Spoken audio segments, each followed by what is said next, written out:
Okay, hey, we're here. Alrighty, everybody, welcome back to The Varied Life. I'm Steve, the retired hobby tech guy, and today we're going to be talking about a few things. Being retired in Korea, we did some apartment upgrades, grocery delivery, and we'll talk about some other stuff. Probably the most obvious is I'm not sounding 100%. And yeah, there's been a couple times in the past 2.5 years that we've been sick, and this is one of them.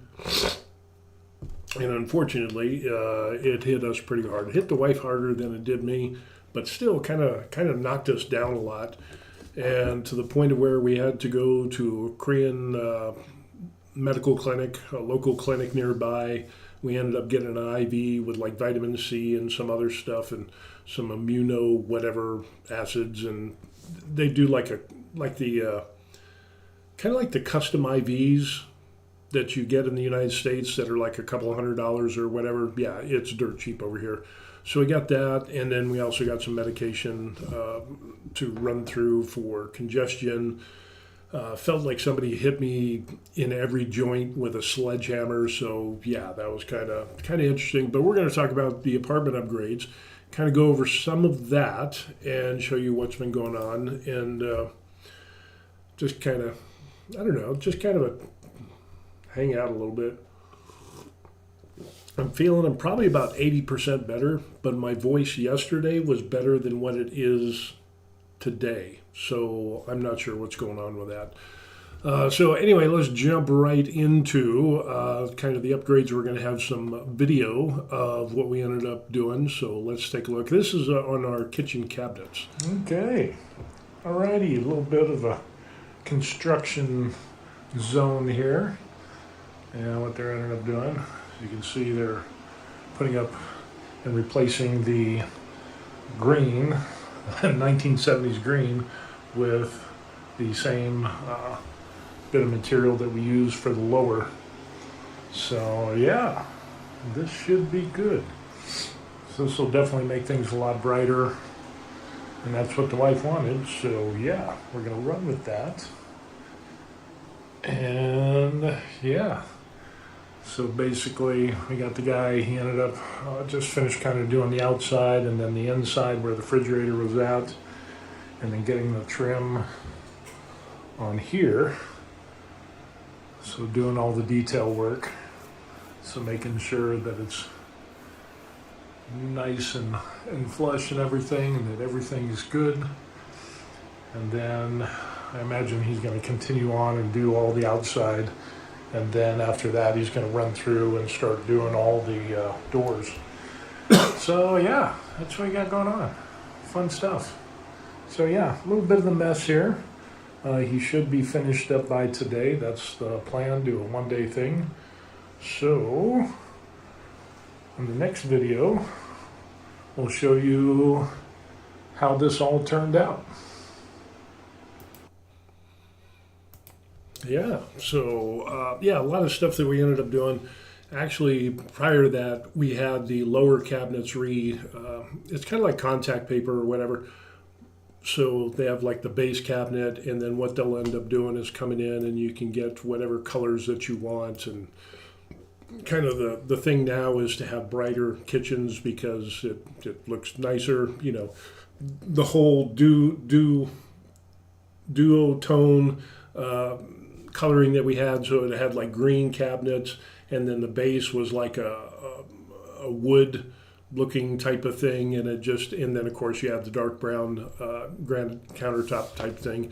And yeah, it just it's kind of like it kind of reminded me of the 70s and the 80s, and I mean it was okay, and a lot of apartments have that, at least where we're at here.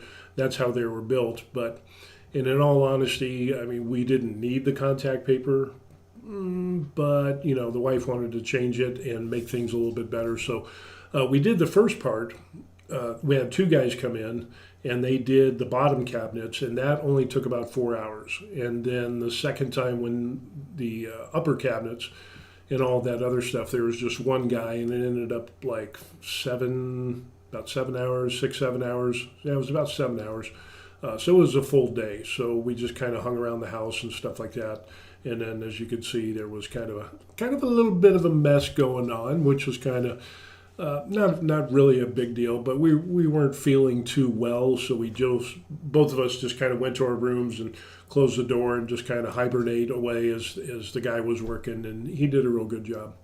So when he finished that up, of course, we're going to take a look at the video of the final results. So let's jump into that. Part 2. There it is. It is all done. So, yeah. Did all that. My wife likes it. She's happy. So this really brightened up the place. And apparently this is the style of having the matching bright colors or whatever. So... a little bit of separation with the countertop, but now we just need to clean everything, and it turned out good. Nice. Looks good, sweetie. You picked a good color. Yeah, so there it is. Yeah, so she did pick a good color, and as white as it looks, it ends up that it's really kind of a cream color, so it's not a white.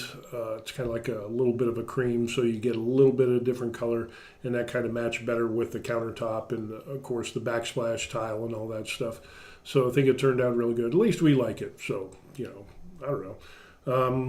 Put in the comment section down below whether you like it or not and what colors you would go with. The next kind of upgrades, next upgrades we're going to do, looking back on that, is going to be changing out the refrigerator, because the refrigerator... Part 2. There it is. That refrigerator that you see there is, that's like 6-7 years old. I think it's the original refrigerator. I think it's like 7 years old. So yeah, it works and everything, but that little square part on the right side of the door there, the right door, you have a square or rectangle there. That kind of opens up so you can reach in there and get milk or drinks or whatever, and not have to open the entire refrigerator. I mean, it's kind of we never used it. And it's kind of old and stuff, and so the wife wants a new refrigerator, so we're going to get a nice new one, and it may have some colors into it and stuff like that. Other than that, what are some other things we're going to end up doing? I think we ended up doing that, and I think that was pretty much what we got going on for the kitchen. Excuse me. Take that back. The other thing, if you notice the stove or the oven there, what we're going to end up doing, can I zoom in on that? I don't know. Let me see if I can zoom in. Nope, that's not it. But anyway, it's got a gas burner on the top, so we've got that, and then the oven down below is what they put in the apartments when they built them. And of course they used the cheapest oven that they could buy. And it's not like a real oven. Like you open up an oven and it's rectangular and you can put cookie trays in there and this. This is a Korean version of an oven, and they don't do a lot of oven cooking here in Korea as compared to in the USA. In the USA, I mean, you've got big ovens, you do turkeys, you do cookies, you do cakes and all this stuff. You can't even do cookies in this. And it's such an odd shape. It's kind of like a 3/4 round with a cut off in the front. And so you can't even put in a small cookie sheet because it's such a weird size. So you'd have to get smaller ones. And then we actually had got a cookie tray that was round. It was more like a serving tray. So we tried doing some cookies on there, and the heating was horrible on it. It's not even heat, so some of them would be burned, the other ones would be raw. It's just a horrible, horrible oven. So, we're thinking about eventually changing that out as well. That's going to be kind of a big thing. And then put in induction heating. thing on the top instead of doing the gas. Gas is fine and everything, but it's just, it's just not. Just don't like the top gas, and the induction heating would be a lot better because then that would give us more area. It would be an upgrade to the apartment because they just put, the cheapest thing in there. Just like any builder that mass produces things, they're going to use the cheapest items that they can for the ovens, the ranges, and stuff like that. You know, but it is what it is, So we're possibly looking at upgrading that. Dishwasher works well. It's got a dishwasher. If you go to the left of the stove, down below that little TV stand there on the cabinets, there's a dishwasher there, and the dishwasher works. There's another interesting thing is because there are some people in. I was amazed when we got here over 2.5 years ago. I noticed a huge scuttlebutt of. Now, let me give you a little bit of background. We live close to a U.S. military base, which is Camp Humphreys, Korea, which is the largest U.S. overseas military base in the world. So with that, you have a lot of military, you got contractors, you got family members. There's like 28 or 30,000 folks that live down here. So it is huge. And they've got on-post housing, they've got off-post, and the apartment building that we live in has a lot of foreigners as well, mostly military and contractors. They do have a lot of Koreans here as well, so it's a good mix. And for the most part, everybody's pretty nice around here, nice and quiet. Every once in a while, you'll get some stupid people, but that seems to be rare. But the funny thing is that when we got here, I decided to throw a comment out on a local Facebook group around Camp Humphreys area and asking about, hey, what about garbage disposals?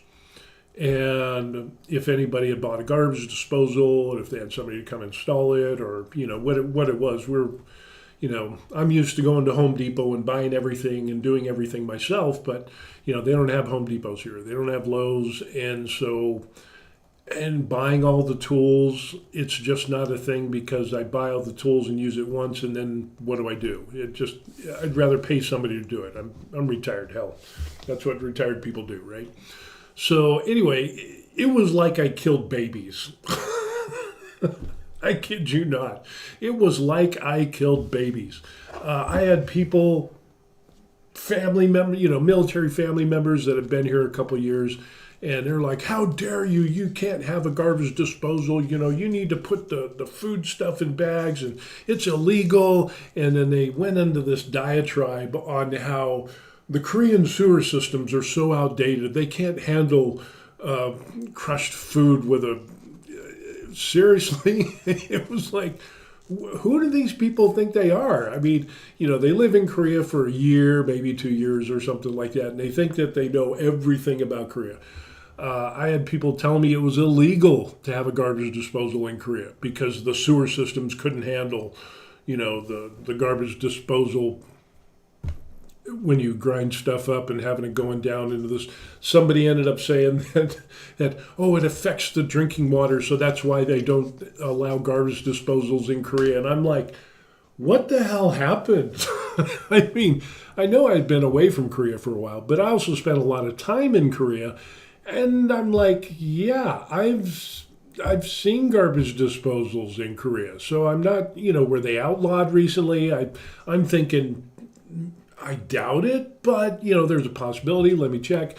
And it's like, well, yeah. And then I found out, yeah, they do have garbage disposals. But I had people swearing up and down to me, and most of these are military family members, family members where the service member is doing his job or her job, and then the family member, the spouse, is at home. And so they have inordinate amount of time to spread gossip and, become subject matter experts on Korea because, they've been here and lived on post for 6 months or a year or whatever, or lived off post and they think they know all things Korean.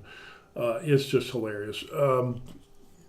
It was just, and it got so bad that it's like you can't do that, that's illegal, and blah blah blah. And so it's like, okay, we'll just let that slide.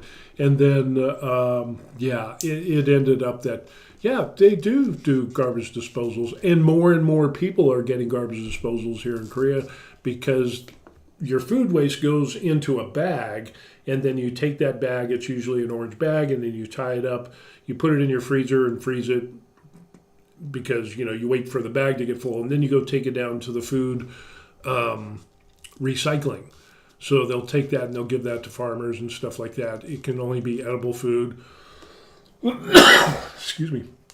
And they give it to like farms or something like that, supposedly. But a lot of people just put all their trash, and so it's not really a thing.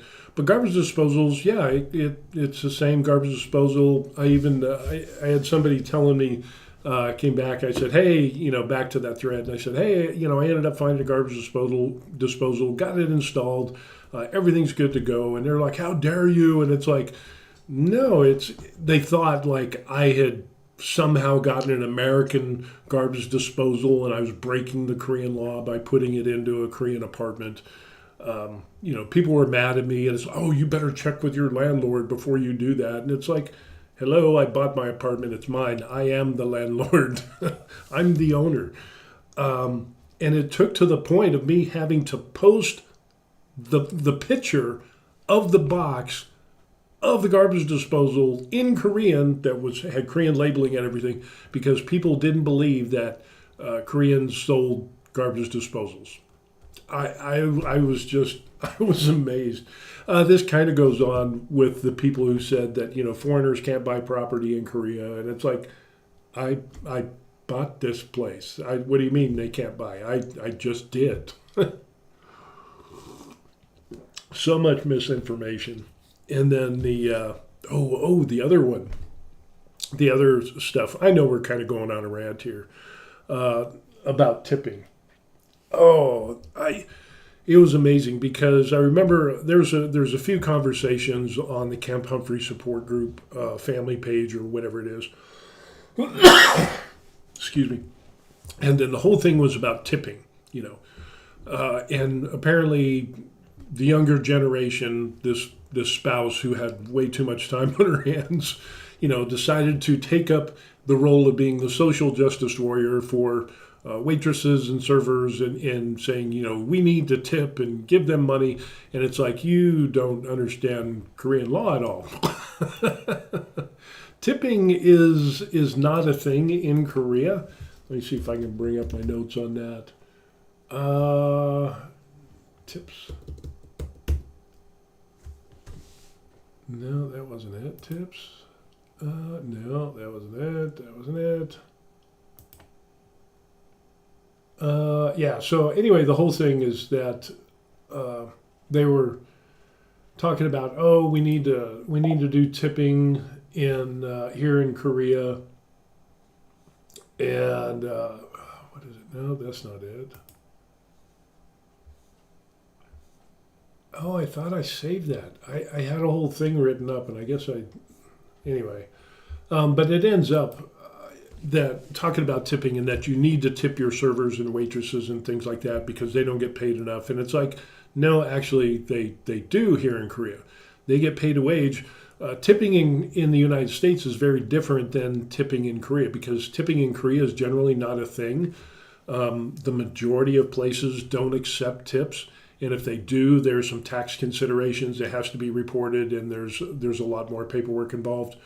So yeah, it's not a normal thing in Korea. Matter of fact, if you try to tip, it can be seen as an insult because you're putting yourself above the establishment that you're visiting, saying I'm better, so I'm paying you money. So there's this hierarchy thing that goes on, and it ends up, they don't really do.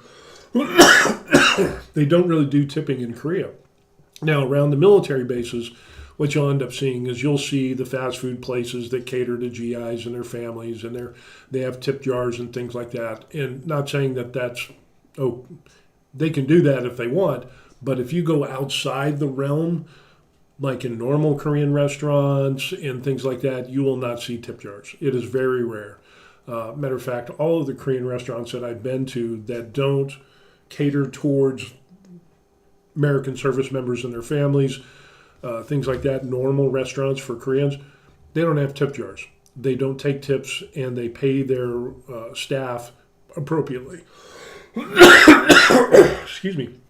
So anyway, it ends up, which is very different than what we see in the United States. Let me take a look and see. In the United States, you tip your servers because they don't get paid enough by the restaurant that they work in. So in other words, they end up, there's actually, if talking about tipping, there's actually the restaurant, if you work in a restaurant in the United States and the servers get tips, if they don't make a certain amount of tips by law, by labor, that it ends up that the restaurant is supposed to pay that money. So when you see these videos about, waitresses only getting like $10 in, excuse me, only getting like $10 for a night, a full day's work or whatever. Actually, according to labor laws, it's absolutely insane because with tipping, it actually means that the restaurant is supposed to pay the difference to meet a certain level of income. And a lot of restaurants don't even do that. And a lot of people don't even know that that's a thing. So, yeah. Mark ends up saying, tipping is out of control in California. Yeah, I know. Man. We got some family in California, San Bernardino area and things like that. Good Lord. Man, this flu has hit me hard. So, but yeah, the tipping thing, and in Colorado too, everybody wants a tip. I mean, it's automatically on everything. If you order something, the next thing it pops up on the little thing is do you want a tip? And it's like, I've ordered, I got something to go and you want me to tip for what? I just think it's very disingenuous. And yeah, but here in Korea, tipping is not really a thing. And so for the people to be the social justice warriors of Korea and not understand that restaurants pay a higher wage than what we do in the United States for our waiters and servers, waitresses and so on and so forth, I just love it how they don't understand how things work in Korea. Like the one lady, she went on this huge thing and she's trying to boister up, everybody needs to tip everybody, and it's like, no, my wife's got family members where they've owned restaurants and they pay wages for being a server, and it is what it is. They don't do tips here. They don't rely on tips for their pay, and so yeah, it's a thing. It's not this, we're putting the servers and waitresses under our thumb and they're oppressed, like they are in the United States. Well, they let themselves be oppressed because they don't know the laws for tipping in the United States or how that is supposed to work. So yeah, it ends up, the whole tipping thing was kind of crazy. Tipping laws in the U.S. Yeah, the Fair Labor and Standards Act. That is what we were talking about there. So let's see if we can take a look at. Yeah, let's take a look at this. So there it is. And where am I? I'm gone. Oh no. I'm missing. We'll just do another camera overlay here real quick. And I think I'm on that one. Yep, I'm on that one. So for those of you that care, maybe you don't, tipping regulations under the Fair Labor Standards Act, current tip regulations, when we talk about this stuff, conditions for an employer to claim tip credit against its minimum wage obligation for a tipped employee, and it talks about all this where it ends up. An employee cannot keep an employee's tips under any circumstances. An employee that pays the full minimum wage takes no tip credit that allow employees that are not tipped employees. And then it ends up that actually if you dive into this a lot more, you'll actually find out that if the employee doesn't get a certain amount of tips plus what the restaurant is paying to meet like a state standard or a federal standard level, then I think it's a state standard, then the restaurant has to kick in and pay. But so many waiters and waitresses don't understand that. They didn't even know that that's a thing. So yeah, it's just kind of crazy on that. The other thing I want to take a look at is kind of get off the social justice warriors who know what's better for Korea than Koreans. I always find that really funny. Um, you know, uh, Especially with the younger generation. You've got these young people that are 18, 19, early 20s, and they come to Korea, they live here for a minute, and they think that they know because they live off post, with the military paying their rent and all of that stuff, that they think they're world travelers and ooh, I know everything, I'm an expat. No, you're not. You don't live on the economy. You don't really, Uncle Sam's paying the bill. You don't do property tax. There's a lot of things that the military does for you, which is good. And I'm not saying that's not a bad thing, but they try to get more clout, as saying, I've lived in Korea and I know more than you, the commoners, and it's just like, I've got more time on the toilet in Korea than you've got living in Korea. So it's just kind of funny how people think with their limited knowledge, they think that they know so much, and it's really, no, that's not a thing. And, kind of going back to the thing of owning property. I've had people online, obviously, tell me that, no, foreigners can't own property and you can't buy property. And they try to make it sound like it's Thailand or, something where foreigners cannot buy land, or Philippines where you cannot buy land. You can buy property, but you can't buy land. So in other words, you could buy the structure that is on the land, but you can't buy the land. You could lease the land, but you can't buy it and own it as a foreigner. You can own condos as long as there's a certain percentage of foreigners and a certain number of locals or natives of that country can own those condos. So there's a split. Sometimes it's 60-40 or whatever. But yeah, funny how people say, "Oh, you can't buy property," and it's like, I just did. I can go get the deed and show you. But people will swear up and down, and I've even had people who have lived in Korea for 10 years tell me that a foreigner can't buy property, and it's like, I don't know what to tell you, And in that discussion, it was an online discussion as well. Excuse me. Yeah, that was an online discussion as well. And what ended up happening was this guy was saying, "Oh, I've been in Korea for 10 years and you can't buy property." It's like, dude, I just bought property. And, where's your proof? That's my thing. It's where's the proof? I checked it out before I came to Korea. When I got to Korea, talked with realtors, what paperwork needs to be done. What is the process for a foreigner to buy property? Foreigners can buy property in Korea sight unseen. You don't even need to come to Korea. We came here on a tourist visa, and you could buy property. It doesn't have to. I had one person tell me that you have to have your ARC card to buy property. No, you don't. You don't. Okay, stop lying. And I think it's just misinformation. Excuse me. Yeah, crazy. So it's just kind of amazing. I think it comes from a variety of misinformation and bad personal experiences or mistranslations that come in. Like one guy said, you can't buy property. Foreigners can't buy property. Well, the backstory behind that was, well, where did you get this information? Going back and forth, he's kind of like butting heads with me. And then finally he's like, well, I tried to apply for a loan and I couldn't get, and it's like, whoa, wait a second. What do you mean you tried to apply for a loan? And he's like, well, he ends up,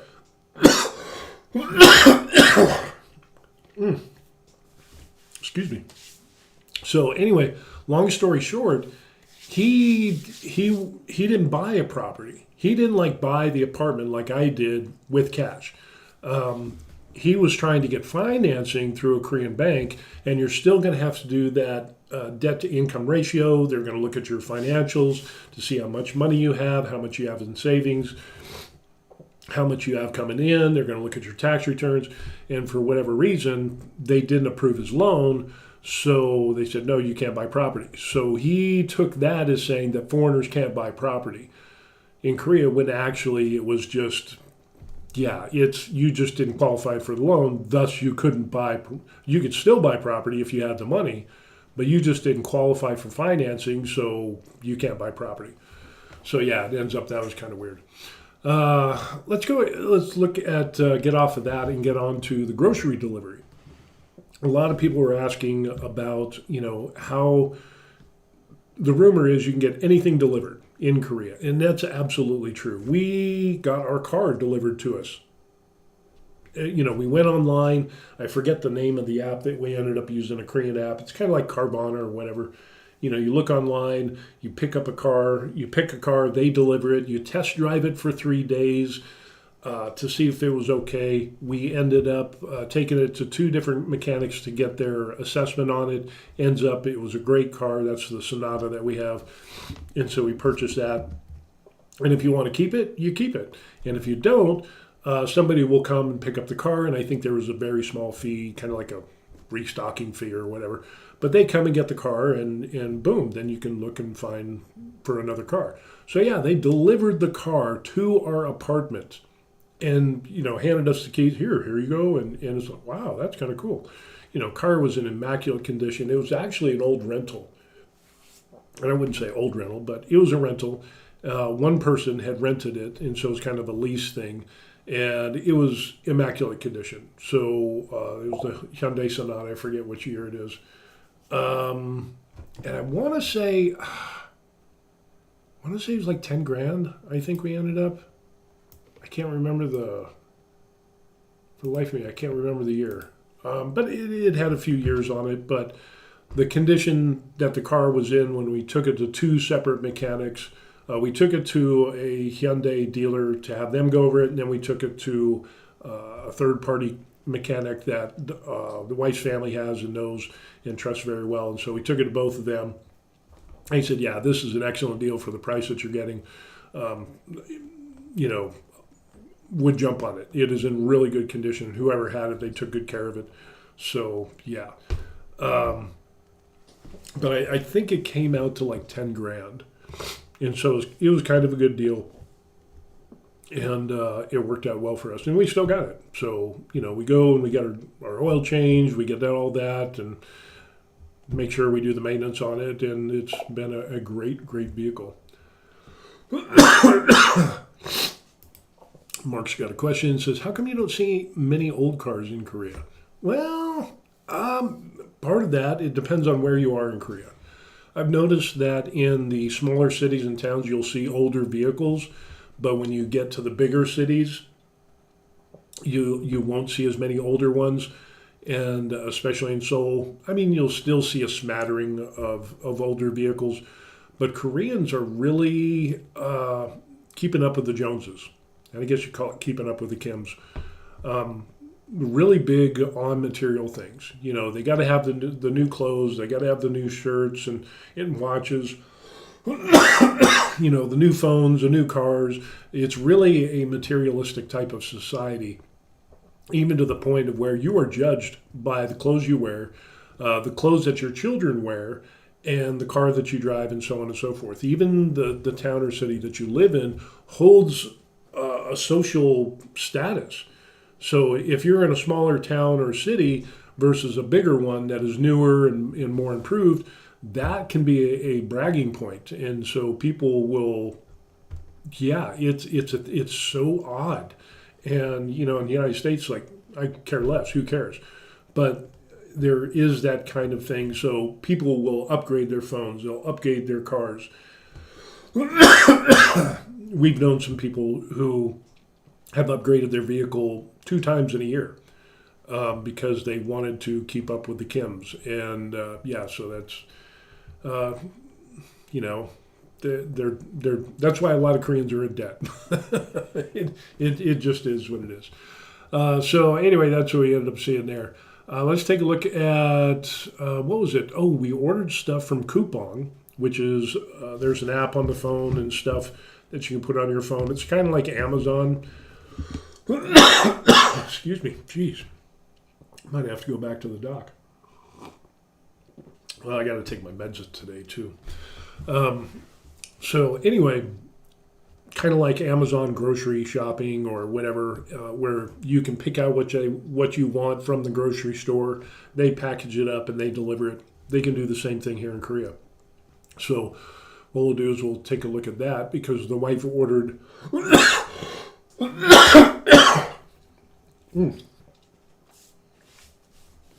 Crazy. So the wife ordered from Coupang. She orders other stuff, but this was the first time we've done groceries. So we got a number of items. So I want you to kind of show you what we ended up getting there. So let's jump into that. We got our first Coupang order of groceries, which is kind of interesting. They come in these bags, insulated bags for the cold stuff, and they also have it's insulated, and they had ice packs in there. Other food was in the boxes that didn't need refrigeration. And yeah, this is what we got. So a bunch of cherry tomatoes here. And then we've got the other cherry tomatoes. Got some mangosteens. So we got a bunch of those. Watermelon. What are these called again? 참외. Chamwe? 참외. Chamwe? Chamwe. Those are good. Especially when they're cold and it's in a hot. Got some rolls. Got some big tomatoes here. Got some little cakes. We've got a ton of bean sprouts. That is Those are so fresh. And the prices on these are like I checked the receipt, but I think. way cheaper than Marketplace. Oh, yeah. Way cheaper than Marketplace. Yeah, I don't think so. We're not going to Marketplace Day anymore. And then we got. At least for a while, that's for sure. Then we got the kimchi. That was a really good deal too. Huh? Oh yeah, yes. Way cheaper than the Marketplace. I think so. Yes. It's It's like 3 kilos. 3 kilos. Oh my gosh. Not even a 10,000 won for 3 kilos. Wow. So yeah, all of this, and it was about $60. You got a good deal, sweetie. Yeah. And they deliver it to your door Yeah. Even overnight. overnight. She ordered it last night and got here, what is it like? Before 7. Before 7 a.m. So yeah, We also got the bananas too. yeah, just take it from your front door and then with this, what you end up doing is you take there's a shipping label on there, and you take that out, and then when you order again, you set those out, and so when your next order comes in, they pick these up, and yeah, there it is. So yeah, kind of some pretty cool stuff ordering from Amazon, you think, but this is Coupang, so grocery shopping might not be trudging through the open air markets again. I don't know. We got a real good deal on that stuff. So, So yeah, and the interesting thing was it was kind of like, we go to the open air markets because you get fresh produce and everything, and it's close by. So in our area close to Camp Humphreys, they have what is called the 3/8 market. So days ending in a 3 or an 8, they will have the open air market, and you can get a lot of fresh food and vegetables. But the price is a little bit higher because it is close to a U.S. military base. So if you went to an open air market further away, you'd find the prices are a little bit cheaper. Let's see. We got a question here from Hack. It says, any travel plans in Southeast Asia for August? I feel South Korea humidity is just too much during that month. Yes, it is. For those of you who don't know, the worst part of the year in Korea is the hot, humid summers. And so it's June now, isn't it? I think it's June. Yeah, 9 June. But when we get into July and especially August is going to be the hottest month. And it'll be the most humid month, and it's supposed to be worse than last year. So yeah, it's so hot and humid that nobody wants to. You don't even want to look at other people. You don't want to touch other people. You definitely need to have the air conditioner on. And with that being said, you also need to have a dehumidifier because of the high humidity. And if you don't have a dehumidifier, what you'll end up with is most likely getting mold in your apartment. And it has to be really high humidity, no airflow and things like that to get mold. And with the wallpaper that they have here in Korea, it's kind of more susceptible to mold. But once it gets in there, yeah, it's rough. So you definitely have to have a dehumidifier. And then, of course, we have an air conditioner that has a dehumidifier function on it as well. So yeah, that is definitely some things. But as far as travel plans for August, no, we're just kind of suck it up, hibernate for basically 2 months inside with the air conditioning and not go much of anywhere. And then I think in September, we're going to take a trip to Vietnam and go to Sapa. I think that's where we're going to end up going there. Check that out and yeah, kind of enjoy that. And then after that, eventually we'd like to go to the Philippines, kind of get a replacement, Hawaii replacement. We lived on Oahu for a year prior to coming to Korea, but housing was just so expensive. And with the government policies of Hawaii, it just ends up it's not really good because of the rising crime. Homelessness is getting worse. It's not a good recipe. And then the housing is just insane. So, I'd like to go back, but I don't want to go back because we pretty much did Oahu. We did everything Oahu. We've been around the island numerous times in a year. And yeah. Package of saying, yeah, never been to Vietnam. Sounds fun. Yeah, it's there. We've had some people that have been that said it is really good. Prices are super low. Great coffee. Vietnam is a great coffee place, and if you know me, I do my own espressos and stuff, and fresh baked beans. And baked beans. But I love espressos. I do my own, and so I'm looking forward to that. And again, the prices and everything, it just, yeah. I think they got even coconut coffee there. I want to try. There's so many different types coffees and stuff like that. We'll see how that comes. Mark says, don't come to Los Angeles. The illegal Mexicans are burning it down right now. Yeah, that is crazy. That is kind of crazy. Hack pops up and says, heard good things about Cebu in Philippines and Palawan for the beaches. Yeah, Palawan, Boracay, El Nido, things like that, those places. I'd like to check out. There's a couple of places. I, of course, want to go to Boracay, Palawan, the beaches and all that stuff. Do the swim with or swim close to whale sharks. That's a bucket list thing that I want to do. But then I'd also like to check out Baguio, or however you pronounce it, that mountain city that is cooler than the rest of the Philippines, where the Filipinos go to get and escape the heat is they go up there. So it's kind of like a mountain town or city. So I'd like to check that out. And of course do some beach action. But that'll have to be, I think we might do that in January or February. Take a little trip and spend a week or so and do that. So, yeah, looking forward to checking the Philippines out as well. Man. So, yeah, a lot of cool stuff going on. Here in Korea, we've got a new president. And so, just like we had a new president in our country, you're always going to have people that are fighting back and forth. And, so we got that going on. But as far as being an expat here, it doesn't really concern me or us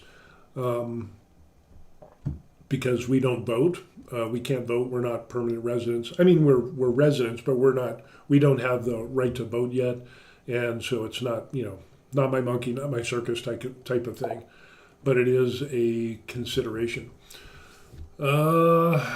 going back to, it says, will you be documenting and filming some of the travels? Would be pretty dope. At least film a bit and do some voiceover when back in Korea. Yeah, we're definitely looking at doing that.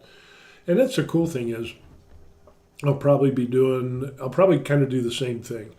I'll do some videos. And what's amazing is, before I would make videos, I'd use Final Cut Pro video editing software, and I'd port in the videos from, action cameras and all this stuff, camcorders, action cams, and then I'd put all this stuff together, and it would take me a while to do it.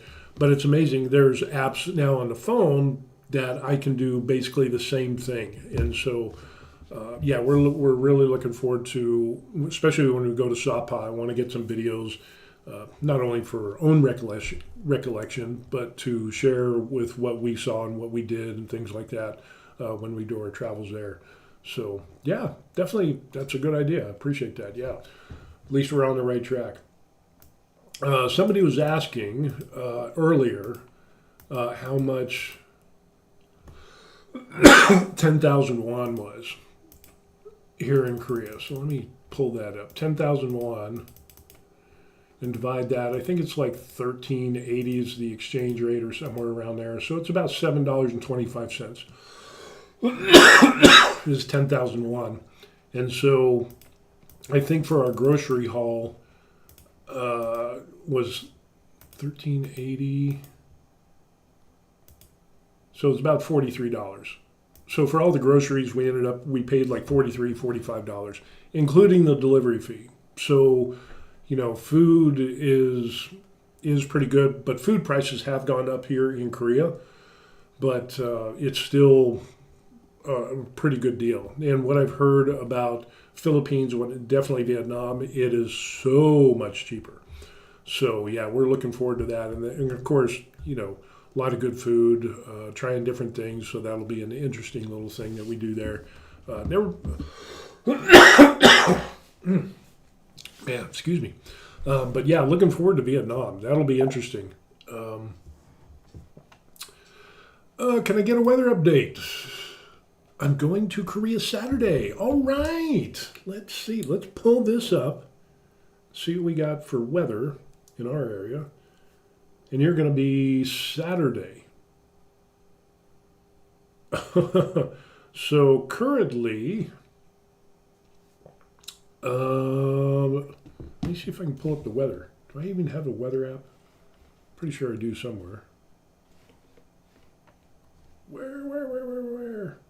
Currently right now, it is 71 degrees, supposed to be a high of 84, low 66. And yeah, that'll be interesting. No participation. Temperature, inches, blah, blah, blah. So yeah, but it feels like 72, but it's actually 71. And let's take a look at humidity. Humidity is about 83% right now, so it's going to get a little bit.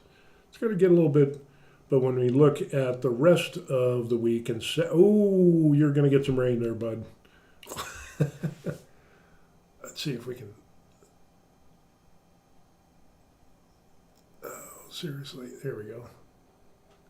So you got today, then you got Tuesday, Wednesday in the 80s.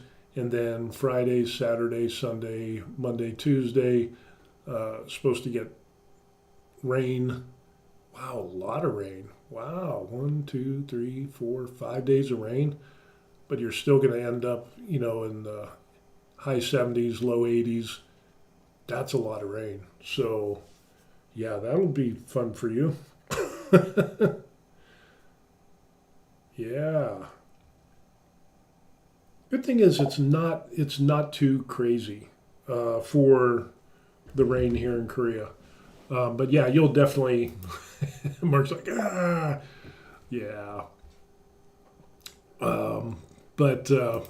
Yeah, get an umbrella, Mark. You're gonna need an umbrella. But the good thing is it's not like, hopefully no floods.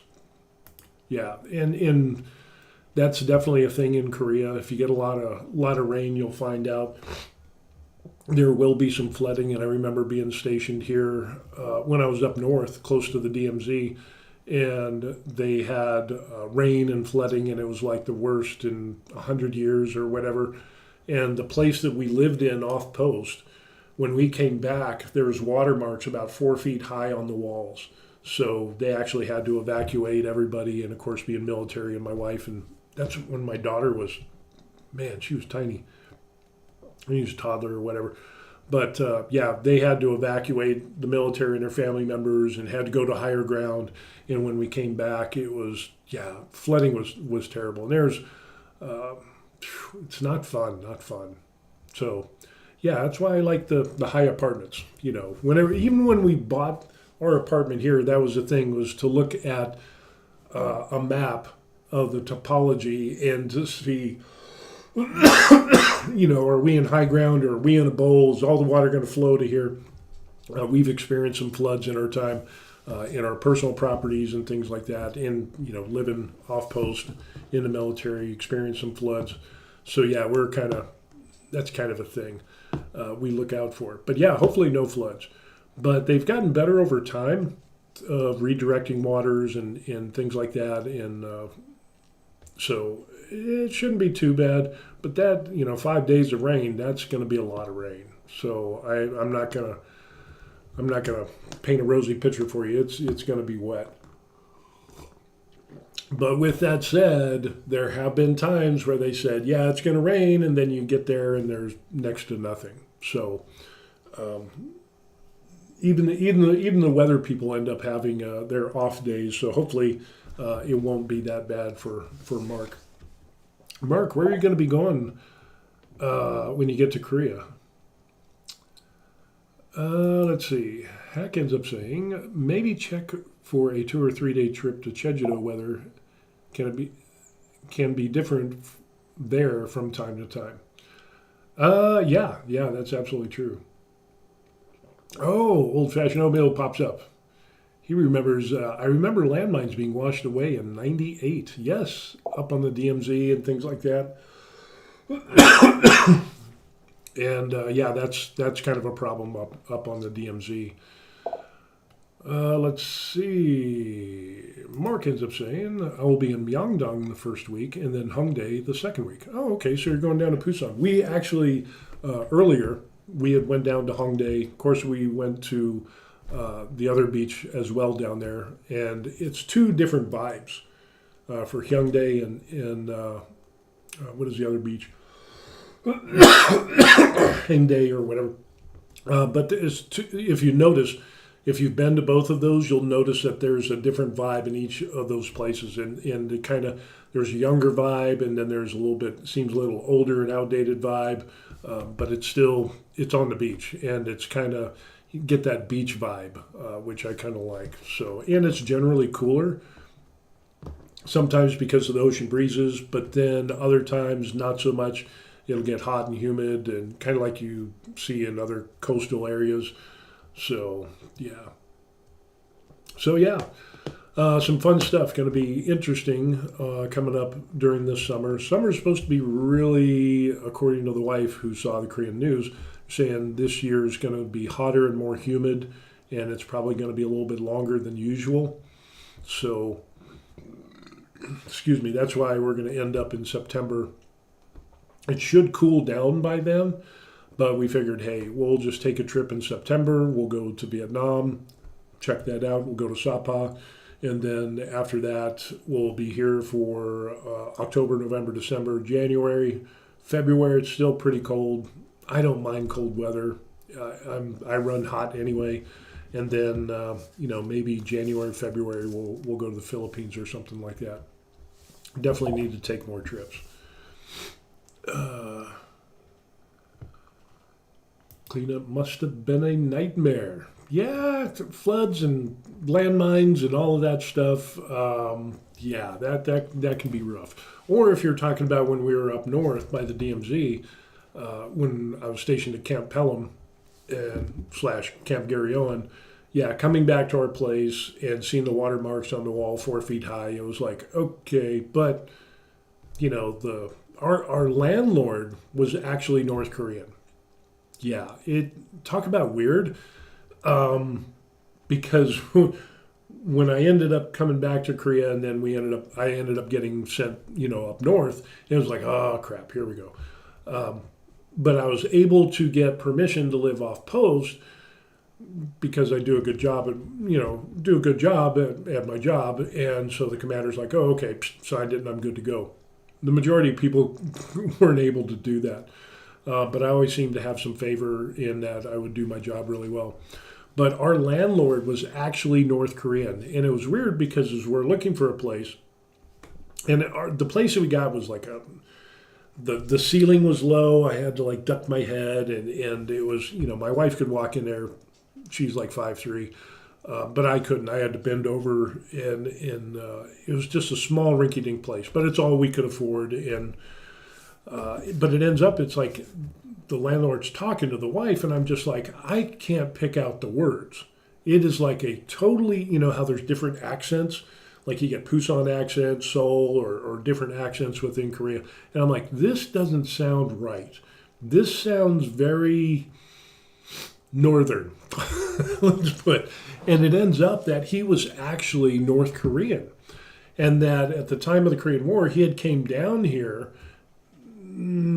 for whatever reason. And then when they stopped the Korean War, he ended up being down here, and the rest of his family was up north. So he was actually separated from his family, and so he ended up, working and, got some properties. They were kind of run down.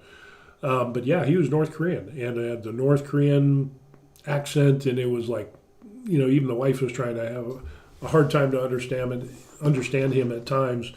But he'd tell some interesting stories and stuff like that, and yeah, just kind of obviously an older guy, but yeah, it was kind of an interesting thing with that, and it was such a rundown place. I tell you, it was run down. Like I said, it was small. It was kind of like as soon as you walked in the door, you had like a little galley kitchen here, and then with a drain on the floor, and then you had like a little room where you could put like a small table on the floor, and that's where you ate. And then we had, you could have like a TV or something. And I think there was like one partitioned off area that had a room, and so it was just rinky dink. And the ceiling was like paneled wood from like the 1970s wood paneling, and then the rats would run across the roof and everything, and they sounded huge. But we were together, and that's all that mattered. So that was kind of an interesting little thing, But yeah, we would, as far as like groceries, I mean, how far have we come to where you can go online, order groceries, boom, the night before my wife orders it, and it gets here before 7 a.m. And when we lived up there at Gary Owen, the funny thing was, for us to use the commissary, there wasn't a commissary. You had to get on a military bus, to go down to, it wasn't Casey, it was like Stanley or something like that. They had a small commissary, and I would take this big rucksack, and like the largest military ruck that I could find, and we would load that thing up and with food, and then you had to hurry up because of the way the bus schedule was. You had like 20 minutes to get all your stuff and then get back to the bus station on post, and then you would catch the bus back, and then we get back and then have to carry all this food and stuff. And so you had me, my wife, my daughter. Of course, my wife is carrying the daughter and stuff, and so my wife can't carry a lot of stuff because you have the daughter. So basically, I've got this big, huge ruck, and we got canned goods, and it's like, And today, it's just a click of an app, and food's delivered. And man, it was things you do when you're young. It's just amazing, And now you've got FaceTime, and I was talking to some people, and about the advancements. When I first got to Korea, just prior to 1988, it ends up that we got one phone call a month for like 10 minutes, and that was through a Mars relay station, which was like a radio station would retransmit it to another radio station, that would go to another radio station, and trying to talk over that was like horrible, horrible. And because you'd have to talk and then you'd have to wait, and then for the message to get the voice message to get transmitted, and then there was that lag, and then the other side had to wait until they heard the message. You couldn't have this, you couldn't talk at the same time. So, and now to where, I sent letters and cards and things like that. It took 2, 3, 4 weeks to get back to the United States, usually about 3, 4 weeks to get correspondence from the United States and back. Now we've got instant emails and FaceTime and all that stuff. Hack says, feels like magic. The logistics in Korea and some other countries these days, truly living in the future, if you ask me. Yeah, I mean, it's kind of amazing. And especially with the delivery of stuff. You can get anything delivered in Korea. Like I said, you can get we had our car delivered, you can get groceries delivered, you can get, people to come and do the nutritional IVs, you can get massages, you can get people will come and do your nails in your home. You don't even have to leave your home. They can just come and they will do your nails and, do the pedicure or whatever. There's also people that come and do tattoos for you. So, yeah. Hack says, snail mail was great. I miss it. I wasn't a real writer. I mean, I wrote letters and stuff like that, but it was hard to keep up because the delay was so long, 3, 4 weeks to get a letter from Korea to the United States, and then somebody would have to write a letter, and then it'd be another 2 or 3 weeks to get a response back. So, unless you're constantly cranking out letters, it was just kind of, you're really isolated back then. And, it's funny when I hear soldiers and family members complaining about how isolated they are here in Korea. And it's like, sweetie, how are you isolated? You have email, you have FaceTime, you can see people live, like what we're doing here, over on your phone in 4K, which is insane when you think about it, and you feel that you're isolated from your family. I don't understand that. I was here in Korea before they had cell phones. Before they had cell phones, before you could buy a cell phone as a military service member, even before you could buy a cell phone, which was only for rich people, think about it, 1988, that wasn't a thing. And now everybody's got cell phones, everybody's FaceTiming, and they'll be FaceTiming in the bathroom, with people back in the United States. I was at the gym before I got sick, and there was somebody that was FaceTiming as they were taking a dump in the bathroom. I was like, seriously? I mean, have some respect, seriously. Pinch the loaf on your own time and then do the FaceTime with your family when you're not on the John. I was just like, yeah, wow, that's crazy.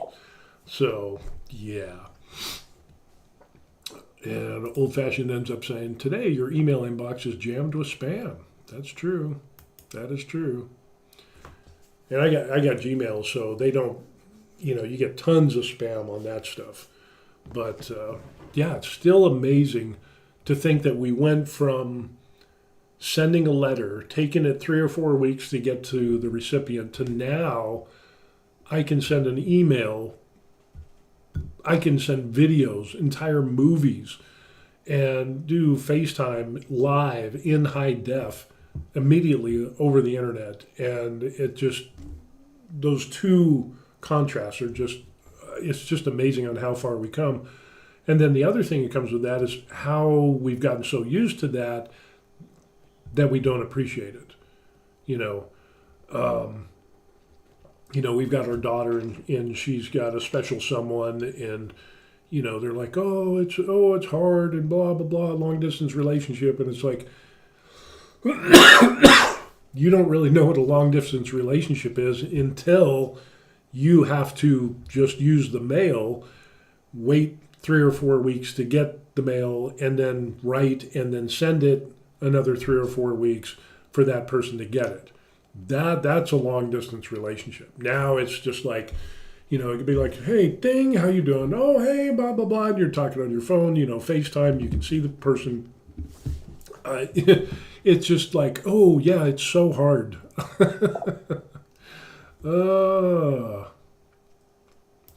Hack says, have you tried VR with the latest headset, MetaQuest? Pretty incredible.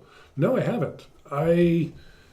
I've been interested in that stuff, but because I wear glasses, and I actually tried on a headset. I can't remember if it was a Meta one or not, but I tried it on, and it was just heavy, uncomfortable, and I don't know.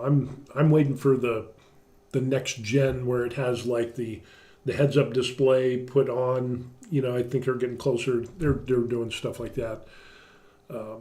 I'd be more for that, but the VR stuff, I'd love to try it and check it out. But the headsets that I tried on, it was just real uncomfortable. And having glasses and a prescription and stuff, it just makes it. I'm sure they adjust for that stuff. So, Hack says, I've been watching these Enduri videos, and man, the military tech has really evolved too. No, I have to check that out. Yeah. It's just amazing how far we've come with. Back in my day in the military, you had, FM radios that could only communicate so far, and then you had the AM radio rat rigs. Worked on those, and you could get longer distance. And then I remember, because I was communications, I remember getting trained on TACSAT radios. So in other words, I could talk, set up the umbrella and shoot at an azimuth at a satellite and be able to talk on the other side of the world was amazing. And now it just, boom, now we got phones and instant messaging, Blue Force tracking. It is amazing. Remember, walking to the base message center to fill out the forms for a message you typed out seemed to cut down on the unnecessary garbage. Oh yeah. That was pretty wild. And it was kind of like with the phone call, the MWR phone call, the one call that you got a month, which was like 10 minutes, I think.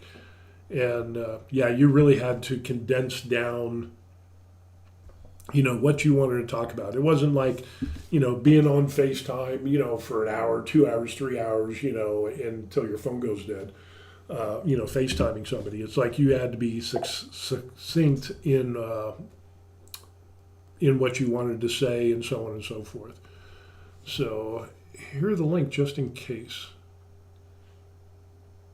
Oh, okay. All right. Yeah, I can't see the link here, but I'll check it in the comment section, and I'll check that out. Cool. Thanks. Yeah. Other than that, that's what we got going on. Some good stuff going on. Retired here in Korea, just over 2.5 years now. No regrets. Had to make some compromises on some things. Of course, if you go to any new place, it'll be different than where you were.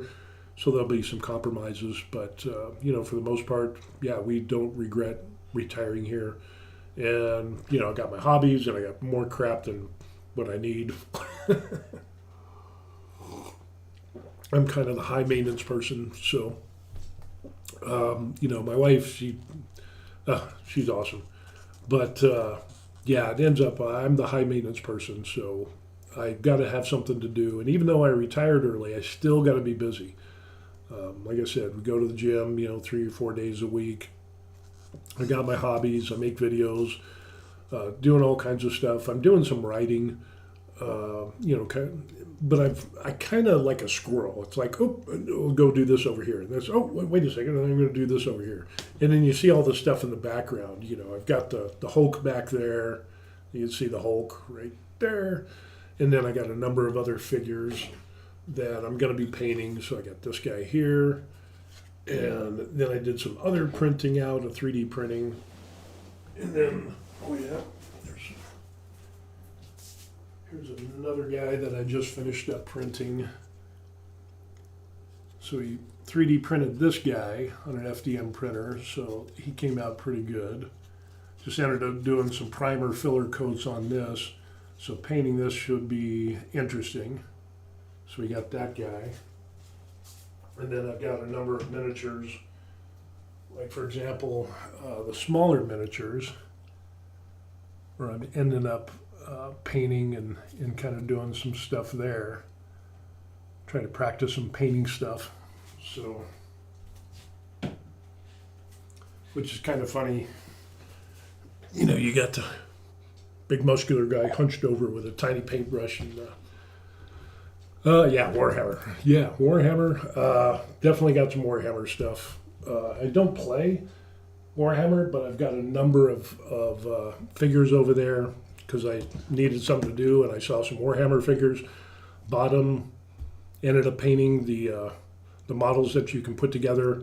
Then I found out 3D printing, resin printing, so I started doing those on my own and not paying the massive, obscene amounts of money the Games Workshop wants for their plastic models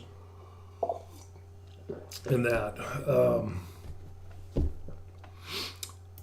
Hack ends up saying, what's the process you do the 3D printing with gray ABS filament? Sand it and paint it, or a bit more complicated? I don't use ABS. I use PLA, like all of these, all of the models that I've done, like the Hulk back there is, that's PLA.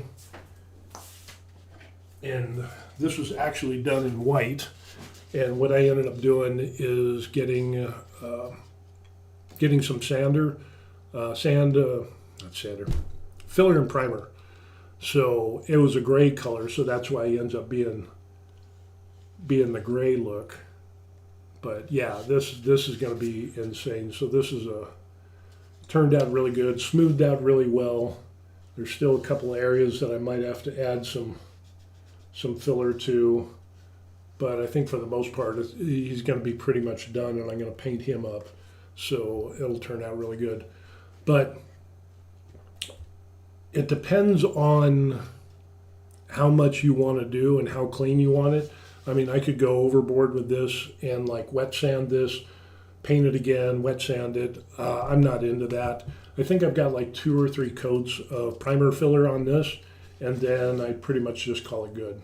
So I'll sand the original model, get the big stuff off, but at a layer height of 0.16, it ends up these turn out really well. So good enough for government work, you know. And again, it just ends up, it's like some of the details. Yeah, just crazy. So this is going to be an awesome model.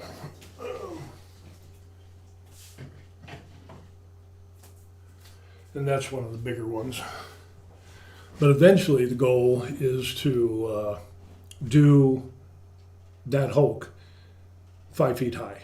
But that is going to be insane. I started checking out and doing, check the dimensions and scaling that up. And just to do the base alone, you see the little base there, where is it, right there?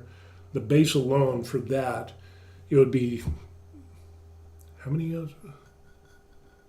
I can't remember how many hours it was of printing, and it's just some obscene number. It was going to be like 2 months or something of printing just to do the base.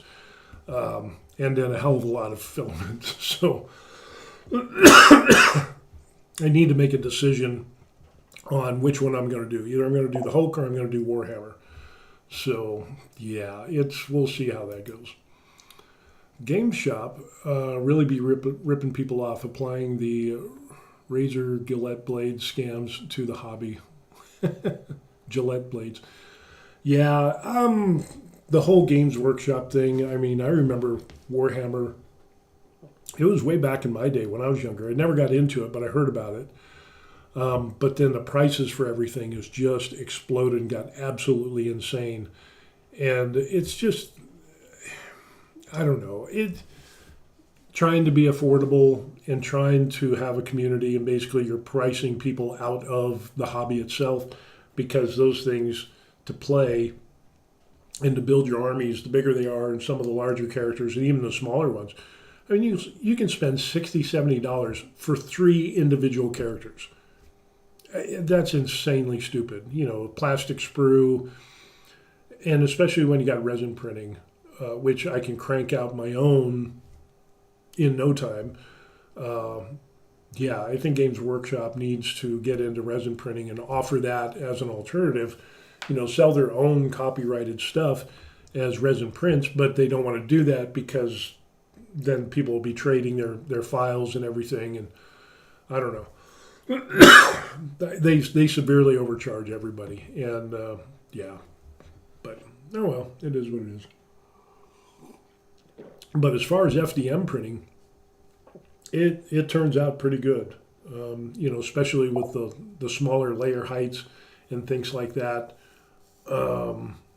Like in the stuff that I printed here, all this is at 0.16 millimeters layer height on a 0.4 millimeter nozzle.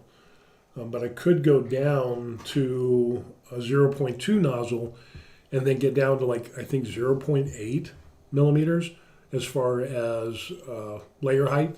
So you get some really, really crazy details, and which would mean less processing. Excuse me, less post-processing, but it would take a lot longer time to do the model. So when you're looking at doing something like the Hulk, or, you know, you're looking at, you know, 10, 15 hours of something like this, yeah, it's going to take a while at those smaller layer heights. So, but yeah, other than that, I think that's what we got going on. I mean, retired in Korea is pretty good. The ability to retire early overseas versus versus staying in the United States and working a soul-sucking job and retiring in, you know, mid to late 60s just wasn't appealing to me, and it was just a horrible job. And so there was like a perfect storm of events into where. And then we found out we could get a visa because of the wife's Korean ancestry, and everything was a perfect storm that allowed us to kind of point us in the direction to retire overseas, and so we jumped on it. But yeah, it's been pretty good. It's been pretty good. I know Korea is not a big retirement place for a lot of people. Again, it's a small niche for, you know, people like us, you know, somebody who has a Korean spouse, and it's.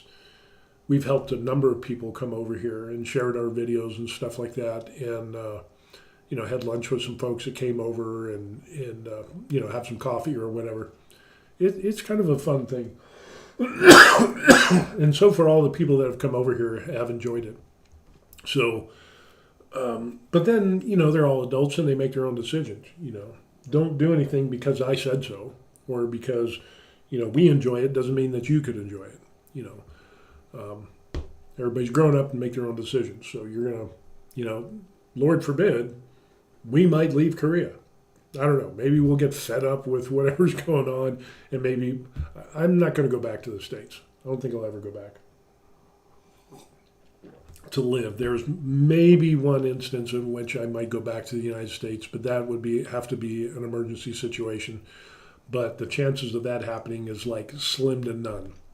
So yeah, I'm not expecting to go back to the United States ever again. So yeah, there's that. So anyway, I'm starting to get hungry and I need my medication to get over this crap that I've got. The flu or the COVID 2.0 or whatever. Seems a lot of people are getting the flu these days, but again, I think it's just the flu. But what was it? China ends up doing some weird testing and stuff like that again. Somebody needs to keep China and just slap them around and say, stop it. Stop jerking around with pathogens and, you know, all that weird stuff. But then again, China was recently caught. 2 Chinese citizens that worked for the Chinese government ended up trying to do agricultural bioterrorism. They had some type of fungus that would like decimate, and before they could release it, they ended up catching those 2. So yeah, fun stuff there. Hack says, I see a lot of chatter about Thailand and Malaysia too, but having the Korean wife really weighs in on the balance. Yeah, obviously. But even then, Malaysia looked really interesting as well. We definitely want to take a trip to Malaysia, and wherever you go in Malaysia will make a difference, like Kuala Lumpur. But they do have retirement visas, but the current retirement visa for the majority, and I can't remember, they upped the income requirement to some astronomical amount that is really, they thought if we up the income amount requirement for retirees, we'll make a ton of money. Well, no, they found out that a lot of people, you're going to get more quantity and you're going to get more money than trying to price yourself out of the market by saying, hey, you need to make $8,000 a month as an income requirement to retire in Malaysia. But there's like different states of Malaysia, and then there's another basically state of Malaysia that has a lower income ratio. So yeah, it looks pretty interesting. Thailand is getting it's not doing well. So you can see Thailand, and I kind of thought this would happen. Unfortunately, that you're starting to see these places, they're going to get overrun with people that show up there, and then you're going to get this high, and then it's going to low and crash. And that's exactly what we're ended up seeing with Thailand, is that places that used to be bustling, huge expat and even just vacation spots like Pattaya and things like that, there's been a decrease in the amount of tourists and tourism and less expats, because unfortunately a lot of people can't retire, and so they're working longer, so they're not even going on vacations. There's a number of YouTubers that have talked about people who actually live in Thailand. I'm not talking to people that just go vacation and say, oh, I know everything about Thailand. People who've lived there for a number of years, a lot of them are saying that business and tourism has gone down 30, 40, 50%, and the vibe is different in like Pattaya and other places. A lot of shops are closing. And that's what you end up seeing here as well in Korea. There's a lot of stores and shops that are closing because the economy is bad. And when the economy is bad overall, you're not going to get a lot of tourism. And then, people get frustrated, mad, and angry, and locals aren't happy because they're not making money and it's hard for them. So they're in this hamster wheel of, now the locals are pissed off because there's no foreigners, but the foreigners that do show up, when they get there, they're like, man, why is everybody so pissed off? And so then they don't come back. Which also leads to them, expats and retirees and tourists, looking for other places that are less expensive. So, there's this balance between value and cost. And if you perceive that you're not getting enough value for what you're spending, you're not going to spend that money. You're going to go somewhere else.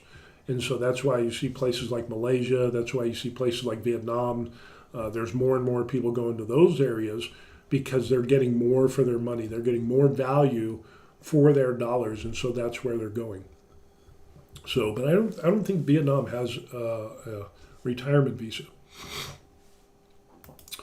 Mark says, "What's for lunch or dinner today?" I don't know. I'm not sure. Since I can't really taste a lot, I don't think it really matters. I don't know. Could be Korean food, could be American food. I'm just not really sure. When you're sick, it's like, I know I don't want to eat, but I have to eat, so I'll just eat whatever the wife puts in front of me. I know we got to go to the commissary today too, so we got that. But yeah, fun stuff. And I think what we're going to end up seeing is that in the United States, of course, I've talked about this before, because so many seniors cannot make ends meet, that a lot of seniors that are retired are going back to work. And then you have a lot of seniors that are getting ready to retire that are postponing retirement because they can't afford it. And the majority of people don't retire overseas. And a lot of people have no inclination, no want whatsoever to even consider overseas location. So you're kind of locking yourself into, well, if you don't want to look at overseas locations to retire, so you can retire now, you're left with being in the United States and continue working. And then you're going to do what? Retire at 67, 70 years old. Life expectancy is what, 78? So you got maybe 5, 6 years of retirement. Boom. And then you kick off this mortal coil. I don't know. For me personally, when I saw that we could retire over here comfortably and not have to work, that was huge for me. Because again, I had a soul-sucking job. It was horrible. Working for the state of Colorado as a lieutenant in the Department of Corrections and stuff like that, electronics technician, security electronics, did the stun fence, the cameras, PTZs, fiber optics, all that stuff. It was interesting. Hack ends up saying, a society where seniors can't retire seems horrible. Yeah, it is. But then, some of that accountability has to go on to the seniors as well. It's the individual's responsibility to save for retirement. Thankfully, I think more seniors would retire overseas knowing or seeing that they could retire overseas, but they're not comfortable in that big change, because that is a huge change for a lot of seniors. But a lot of seniors don't want to do that. And unfortunately, as we get older, we get set in our ways. We want to be comfortable. And so, that was another thing. It's like, the older I get, the more I don't want to go anywhere, to be honest with you. And it just ends up in, I don't know. Here's a good question. Mark says, if I retire in Korea when I die, can I still be buried back in the United States? Yeah, you can. Yep. You can make accommodations to where you can ship a body back to the United States. It's going to cost you some money. Of course, you're going to have to get, permits and all that stuff. You're going to have to pay some money. I have no idea how much it costs, but I would think it would be considerable to ship an entire body back to the United States.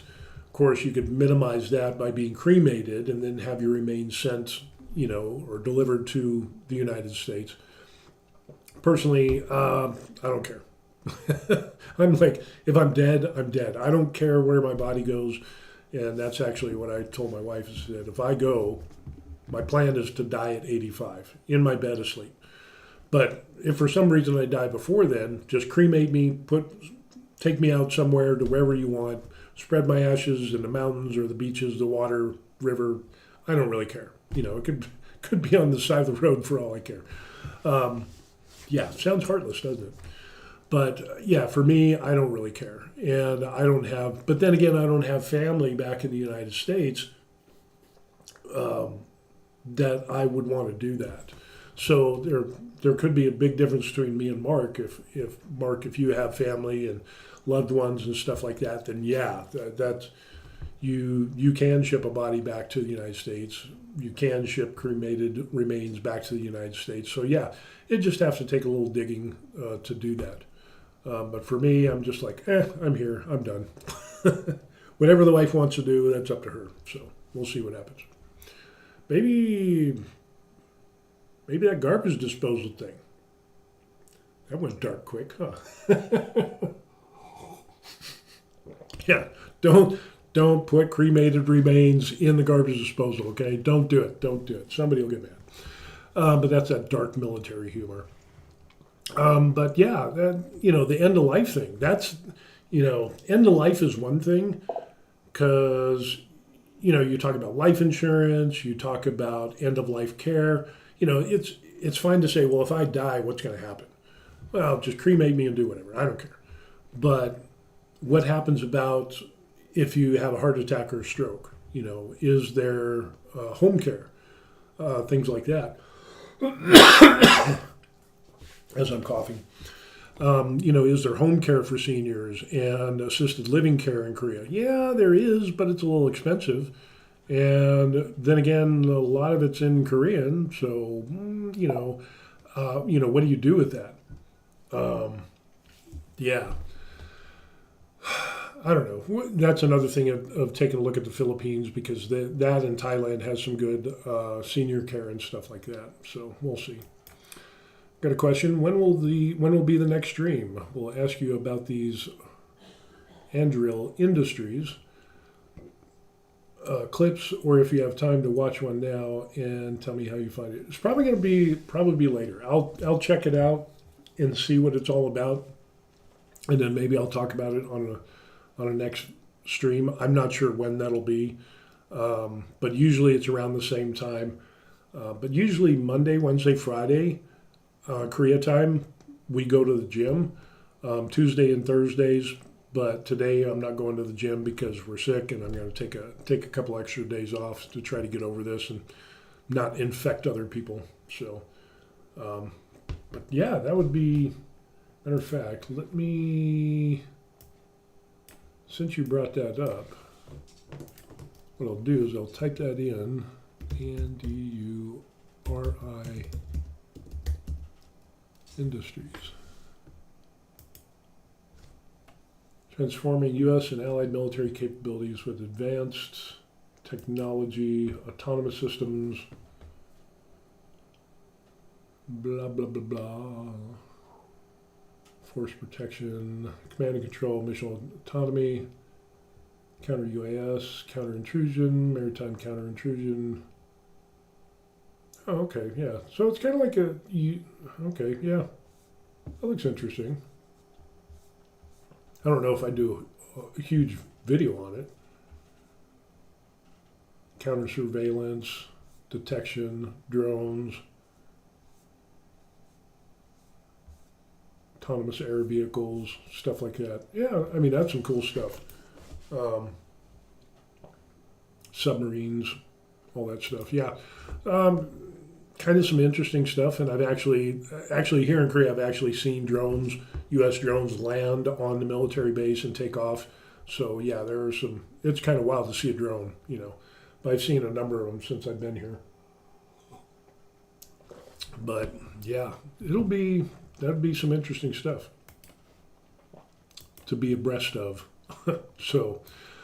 But yeah, probably usually on Tuesdays and Thursdays I'll do videos, or maybe on weekends I'll do streaming about around the same time, and talk about some things if they pop up. I don't have a real strict schedule to say, okay, every Tuesday, Thursday I must make a video. It's just kind of like dependent upon, what's going on in our life and interesting information, like doing business in Korea, or, upgrades to the apartment, or maybe some hobby stuff that I'm doing or whatever.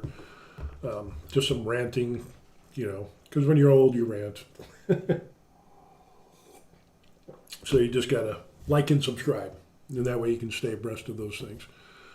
So with that, I'm going to have to let everybody go because, again, I'm hungry. I got to take my meds and all that stuff. Hopefully get over this. But anyway, if you got any questions and you want to see or contact me, there's the email address, officialthevariedlife@gmail.com. And I'll always answer every single email. I'm 100% on answering emails, even the crazy ones. And we're all a little crazy, so welcome to the family. Scrolling ticker down there, those are people that have bought me coffee. So if you want to do that and do me a solid, you can buy me a coffee. There's a link in the description box. If you don't, that's absolutely cool. At least like and subscribe. And eventually, one of these days, I'm going to try to monetize my channel and see how that goes. I don't know. I got to read up and see how that goes and what to do. But other than that, yeah, enjoyed the conversation, and thanks for that. I appreciate it. It's kind of good to answer questions and have discussions and different things. And if you got ideas for videos, you can shoot me an email, and we'll see how those goes as well. Yeah, so with that, I'll let you all. And Old Fashioned Oatmeal says he's got a recommendation, Deer Antler Tea. So that'll fix me? Okay. I'm going to ask the wife. We'll see if that's a thing. All right. So anyway, thanks everybody. We will see you on the next video. Steve, the retired hobby tech guy, expat, retired here in Korea. We'll see you on the next video. All right. Thanks. Peace. Yeah, good stuff.